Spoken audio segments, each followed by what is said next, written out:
మీరు సిమ్లా కాజు చికెన్ కదా చేయబోయేది? అవునండి. ఓకే, సిమ్లా కాజు చికెన్ కావాల్సిన పదార్థాలు ఏమిటో చూద్దామా? సిమ్లా కాజు చికెన్ తయారు చేసుకోవడానికి కావాల్సిన పదార్థాలు: క్యాప్సికమ్ ముక్కలు 1 కప్పు, జీడిపప్పు కొద్దిగా, బోన్లెస్ చికెన్ 1/2 కిలో, తరిగిన ఉల్లిపాయ 1, అల్లం వెల్లుల్లి పేస్ట్ 1 టీ స్పూన్, జీడిపప్పు పొడి 2 టేబుల్ స్పూన్లు, నిమ్మరసం 1 teaspoon, garam masala 1 teaspoon, పుదీనా కొద్దిగా, కొత్తిమీర కొద్దిగా, ఉప్పు తగినంత, పసుపు చిటికెడు, కారం తగినంత, నూనె 3 టేబుల్ స్పూన్లు. కావాల్సిన పదార్థాలు చూసారు కదా, మరి స్టార్ట్ చేసేద్దామా? ఓకే అండి. ఓకే, హైలో ఉంచనా సిమ్లో ఉంచు?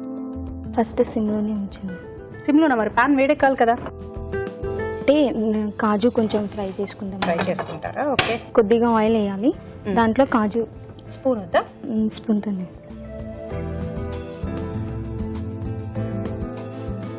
ఇది కొద్దిగా ఫ్రై చేసుకోండి. మీ పిల్లలు ఉన్నారా? పాప. పాప ఎంత ఏజ్ పాపకి? 18 months అండి. 18 months. చిన్న పాప. పెద్ద పాప అయి ఉంటే ఖచ్చితంగా ఏం మమ్మీ నువ్వు అంత మెల్లగా నాకే వినిపించట్లేదు అని వేయించిన జీడిపప్పు పక్కన పెట్టుకోవాలి.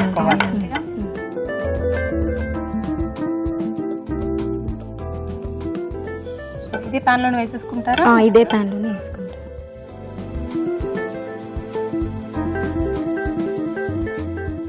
ఇప్పుడు కొద్దిగా ఆయిల్ తీసుకుందామండి. ఆయిల్ ఎందుకంటే వాటికి సరిపోయినంత తీసుకోవాలి. ఇప్పుడు వేయించేసుకోవచ్చు, ఆయిల్ వేడిగానే ఉంది. ఇప్పుడు ఆనియన్స్ తీసుకుంటున్నాను.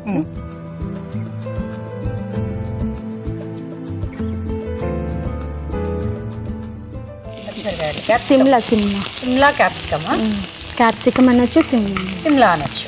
ఓకే, సిమ్లా కూడా వేసేసారు. కొద్దిగా సిమ్లో పెట్టండి.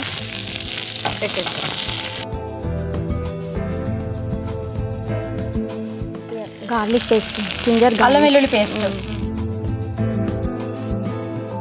ఎందుకంటే నేను ఆల్రెడీ ఇందులో వేసిన చికెన్లో వేసారా? చికెన్ ఏంటి మ్యాగ్నేట్ చేసి పెట్టుకున్నారు? మ్యాగ్నేట్ చేసి ఏం చేశారు? కారం, ఉప్పు, ఇంకా పసుపు, ఇది అల్లం వెల్లుల్లి కలిపి తీసుకొచ్చాను. కారం, ఉప్పు, అల్లం వెల్లుల్లి, పసుపు, అల్లం వెల్లుల్లి పేస్ట్. అల్లం వెల్లుల్లి పేస్ట్, కారం, ఉప్పు వేసి కలిపారు. కలిపి ఓకే. ఇంకా పసుపు అండి కొద్దిగా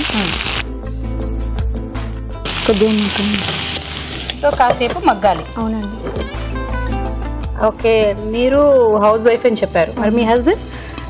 హౌసింగ్ లోన్ ఫినాన్స్ లో అసిస్టెంట్ మేనేజర్ అండి. హౌసింగ్ లోనా? సో లోన్ కావాలంటే మీ దగ్గరకు చేయొచ్చు. అడిగామని కంగారికి లేదో చేయొచ్చు అంటున్నారు. ఓకే, మగ్గిపోయింది. కొత్తిమీర వేద్దామండి.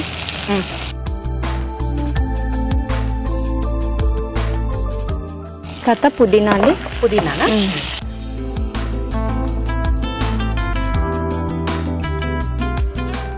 కొద్దిగా కారం అండి, ఎందుకంటే నేను ఆల్రెడీ అందులో వేసిన కాబట్టి ఇందులో కొద్దిగా తీసుకుంటాను. కొంచెం వేసుకుంటే సరిపోతుందా? ఎందుకంటే క్యాప్సికమ్ ముక్కలకి పట్టాలి కారం. కొద్దిగా సాల్ట్. తర్వాత చికెన్. సో ఇలా కలిపేసుకొని ఎంతసేపు ఉంచాలి? 1 hour ఉంటే. 1 hour బయటే ఉంచాలా లేకపోతే ఫ్రిడ్జ్ లో అలా పెట్టి ఉంచాలా? ఫ్రిడ్జ్ లో అయినా పెట్టచ్చు, బయట. అంటే చాలా మంది కలిపేసుకొని ఫ్రిడ్జ్ లో పెట్టి ఉంచాలండి అంటుంటారు కదా, అందుకని అడుగుతాను. సో బయట ఉంచినా చాలా. సో కలిపి ఒక 1 hour ఉంచితే బాగుంటుంది. ఇదిగోండి. మీ పాప ఎవరికి పెట్టు? మీ వారికా మీకా? మా వారికి. మీ వారికేనా?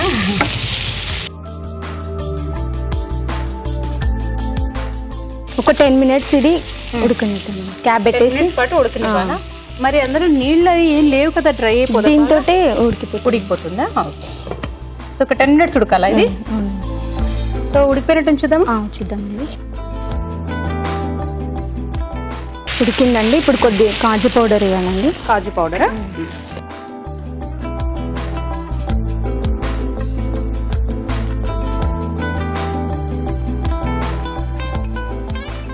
కాజు పౌడర్ వేసి మళ్ళీ వేయించిన కాజులు కూడా వేస్తారు. అవునండి.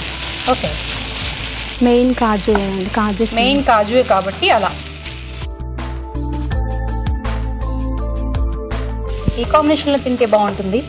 రోటీకి బాగుంటుంది. అయిపోయిందా? అయిపోయిందండి. ఒకసారి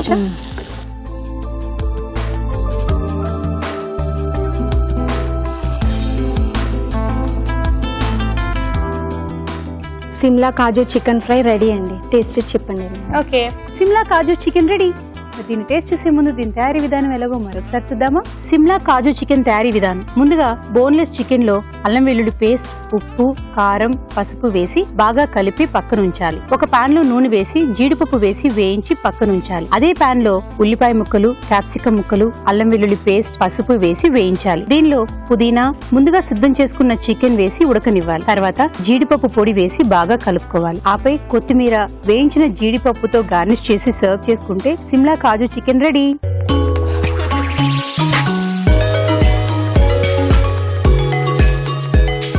సిమ్లా కాజు చికెన్. సో ఏంటంటే నేను చాలా సీక్రెట్ గా ఉంచుకున్నాను కాజు అన్న సీక్రెట్ తనకు చెప్పకుండాని మీరే రివీల్ చేసేలాగా ఉన్నారు. ట్రై చేయండి. ఓకే, మీ ముందు నేను ఇంకో కాజు టేస్ట్ చేస్తాను. అలా కాదు కదా, మనం తినాల్సిందే కర్రీ.